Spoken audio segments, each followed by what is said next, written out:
Halo, perkenalkan nama saya Novita Sari Tumia. Nama saya Gaida Azahra Putri.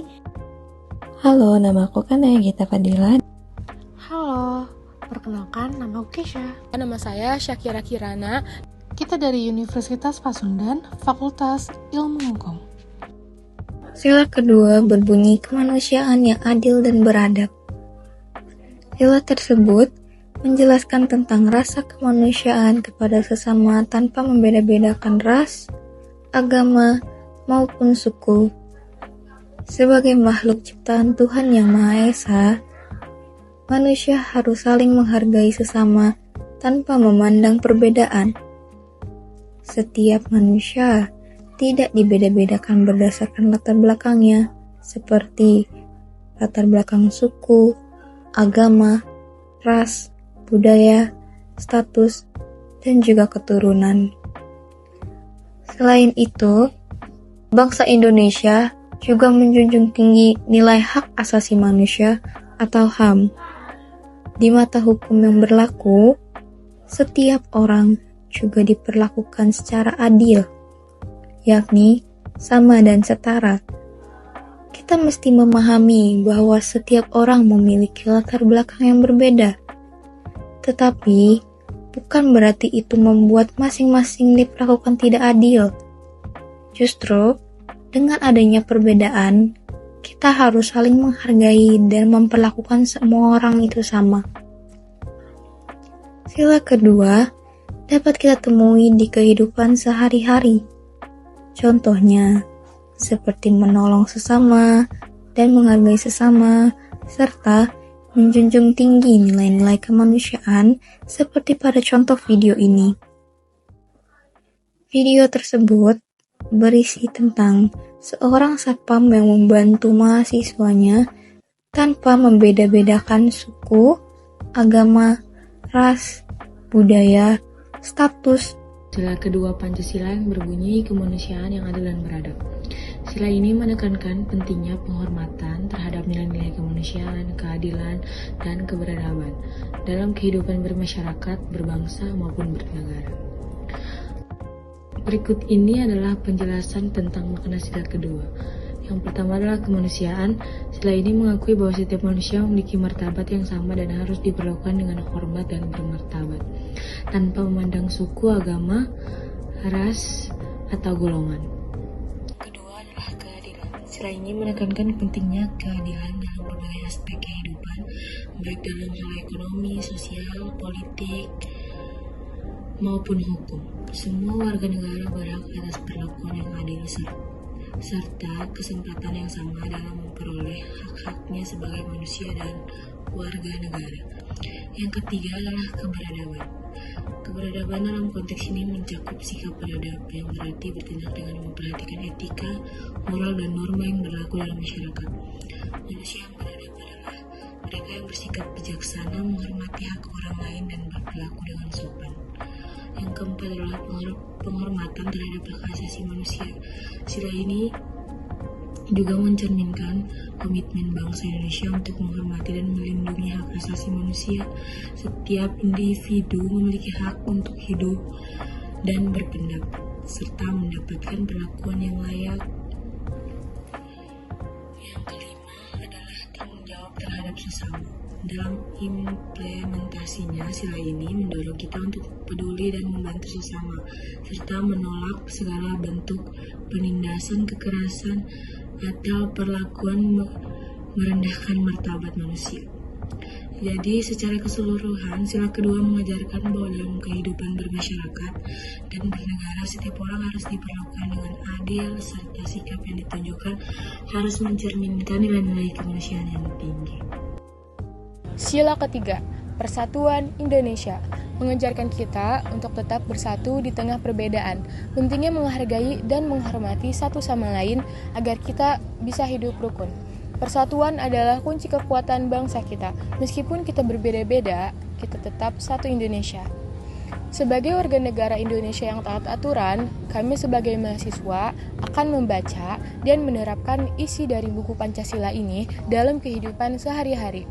bukan cuma sekedar menghafal, tetapi juga memahami dan mengamalkan nilai-nilai di dalamnya. termasuk sila ketiga ini. Dengan menjaga persatuan, kita bisa menjadi generasi yang ikut membangun bangsa, menghargai perbedaan, dan selalu mengutamakan kepentingan bersama di atas kepentingan pribadi atau golongan. Sebagai warga negara Indonesia, kita harus menjaga persatuan, kebersamaan, dan keharmonisan di tengah-tengah keberagaman suku, agama, ras, dan budaya. Ini adalah fondasi penting dalam menjaga keutuhan negara. Persatuan bukan berarti harus sama, tetapi kita bisa bersatu dengan saling menghargai perbedaan dan merayakannya sebagai kekayaan bangsa. Kami yakin, dengan menerapkan nilai-nilai Pancasila, khususnya persatuan, kami bisa menciptakan lingkungan yang lebih harmonis. Sebagai mahasiswa, kami juga mempunyai tanggung jawab untuk menyebarkan semangat ini ke orang-orang di sekitar kami, agar kami semua dari berbagai latar belakang bisa saling mendukung dan bekerja sama untuk kemajuan bangsa. Persatuan itu tidak hanya soal slogan, tetapi harus diwujudkan dalam tindakan nyata. Dari hal-hal kecil seperti menghargai pendapat orang lain, sampai hal-hal besar seperti menjaga keutuhan bangsa Indonesia. Sila keempat Pancasila merupakan salah satu pilar penting dalam ideologi bangsa Indonesia. Sila ini menekankan pentingnya partisipasi rakyat dalam mengambil keputusan dan pengelolaan pemerintahan. Dalam sila keempat mengandung beberapa poin penting. Yang pertama ada kerakyatan, menegaskan bahwa kekuasaan berasal dari rakyat. Setiap keputusan yang diambil harus mencerminkan aspirasi dan kepentingan masyarakat.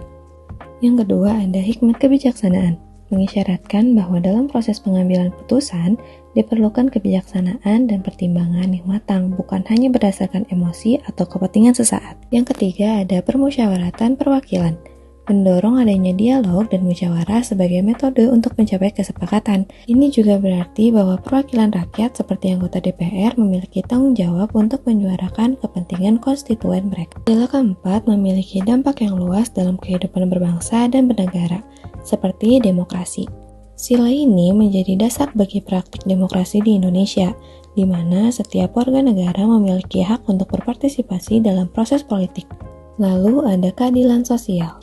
Dengan mengedepankan musyawarah, diharapkan setiap suara dapat didengar, sehingga tercipta keadilan sosial bagi seluruh rakyat. Dan ada stabilitas politik. Proses musyawarah yang bijaksana dapat mengurangi konflik dan menciptakan stabilitas politik, karena keputusan yang diambil adalah hasil konsensus. Dalam praktiknya, sila keempat dapat dilihat dari berbagai forum musyawarah seperti musyawarah desa, di mana masyarakat berkumpul untuk membahas isu-isu lokal dan mengambil keputusan bersama. Jadi, dalam sila keempat ini kita dapat memastikan bahwa setiap keputusan yang diambil mencerminkan kepentingan rakyat dan mendukung terciptanya keadilan sosial. Mari kita terus jaga dan laksanakan nilai-nilai ini dalam kehidupan sehari-hari. Sila keempat menekankan prinsip demokrasi yang dilaksanakan melalui musyawarah untuk mencapai mufakat dan hal tercermin dalam mekanisme kerja DPR. DPR merupakan lembaga perwakilan rakyat di mana para anggota DPR dipilih oleh rakyat untuk mewakili kepentingan mereka. Ini sesuai dengan konsep perwakilan dalam sila keempat, di mana rakyat diwakili dalam pengambilan keputusan. Dalam rapat-rapat DPR, pengambilan keputusan sering dilakukan melalui mekanisme musyawarah untuk mufakat. Jika musyawarah tidak tercapai, barulah dilakukan voting. Ini menggambarkan hikmat kebijaksanaan dalam permusyawaratan.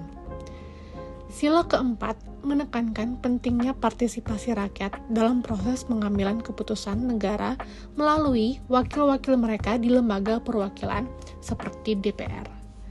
Dengan demikian, DPR sebagai lembaga perwakilan rakyat menjalankan fungsi musyawarah dan perwakilan sesuai dengan prinsip-prinsip yang terkandung dalam sila keempat Pancasila. Sebagai contoh, di dalam rapat DPR, setiap keputusan penting seperti pembuatan undang-undang dibahas melalui musyawarah, yaitu diskusi dan debat antar anggota untuk mencapai keputusan yang terbaik bagi rakyat. Ini sesuai dengan sila keempat yang mengajarkan bahwa pengambilan keputusan harus dilakukan dengan cara musyawarah, yaitu proses diskusi untuk mencapai mufakat atau kesepakatan bersama. Terima kasih sudah menonton video ini.